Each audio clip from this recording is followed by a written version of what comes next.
Well, what's up, beautiful people? Today we're going to be checking out an interesting video based on COVID-19 or the pandemic.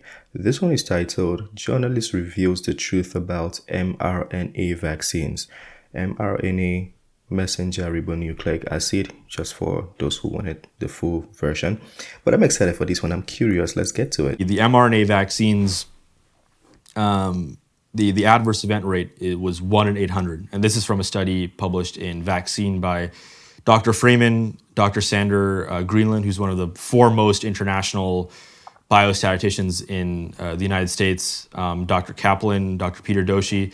They published this paper in Vaccine last year, reanalyzing the initial Pfizer and Moderna safety trials and looking at serious adverse event rates. And they found an adverse event rate of 1 in 800 for the trials combined, Pfizer and Moderna. And that is orders of magnitude higher than any other vaccine that we've ever seen, according to their analysis. Most other vaccines on the market are on the scale of 1 or 2 per million for serious adverse event rates. Wow, 1 or 2 per million. And the mRNA was 1 to 800. Wow, let's take it back. Let's hear him again. Higher than any other vaccine that we've ever seen, according to their analysis. Most other vaccines on the market are on the scale of 1 or 2 per million for serious adverse event rates. And previously, vaccines have been pulled for adverse event rates far lower than what we're seeing with these vaccines. Like the 1976 swine flu vaccine was pulled for a 1 in 100,000 serious adverse event rate. These vaccines, according to this analysis, are 1 in 800, and that's not just myocarditis. It's menstrual irregularities, it's blood clots, certain autoimmune issues. There's been some new reporting on potential retinal issues, with eyes and whatnot from the vaccine. But that is the overall finding, is a 1 in 800 risk.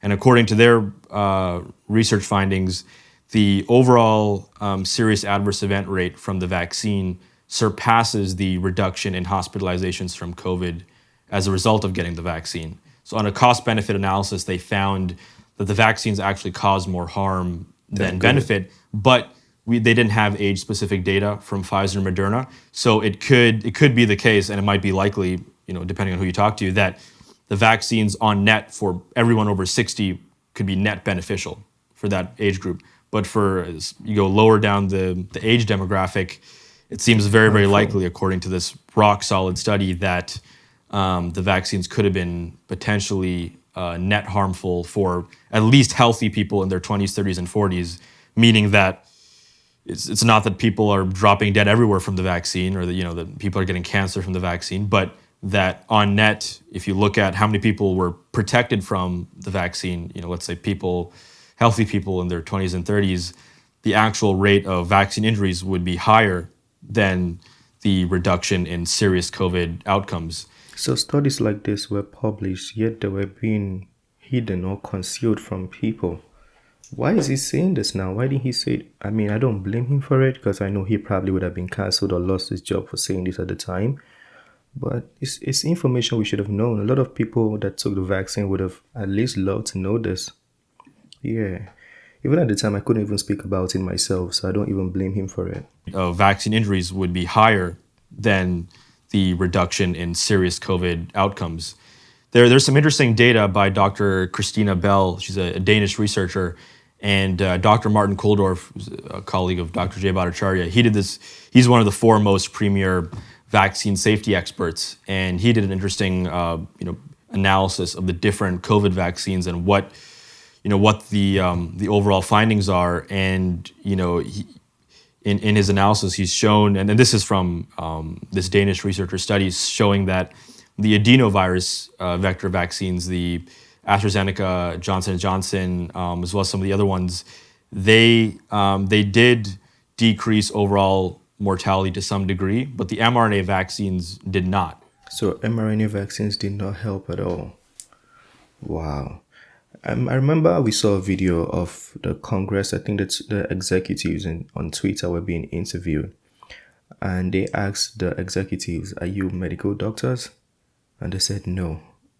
And then they asked them, "Then why did you silence the opinion of a real medical doctor?" Which I thought was a very good question, because this information is something people would have loved to know. Now, he's not saying take the vaccines or don't take it. He's just giving you data that people have, accumulated and put together and research and all of those things. He's just giving you this information and he's like, make your decision, right? And a lot of people would have loved to see information like this so they can make their decisions properly. People who took the vaccines because of fear, because of the tasks they had to handle. Maybe they were walking around, they had lots of elders around them, so they had to take the vaccine. Some other people took the vaccines based on misinformation, or is it disinformation? So if we had excess information or a lot of information from both sides, people would have made better decisions. Now, I'm not saying it was a good or bad thing because I'm not a medical doctor. I don't know. I'm just saying we would have loved to at least see this information. Well, let me know your thoughts on that video. Feel free to talk to me about what you think. And it's the end of this one. Smash the like button, subscribe if you're new to the channel, and I'll see you on the next video. Have a wonderful day. Peace.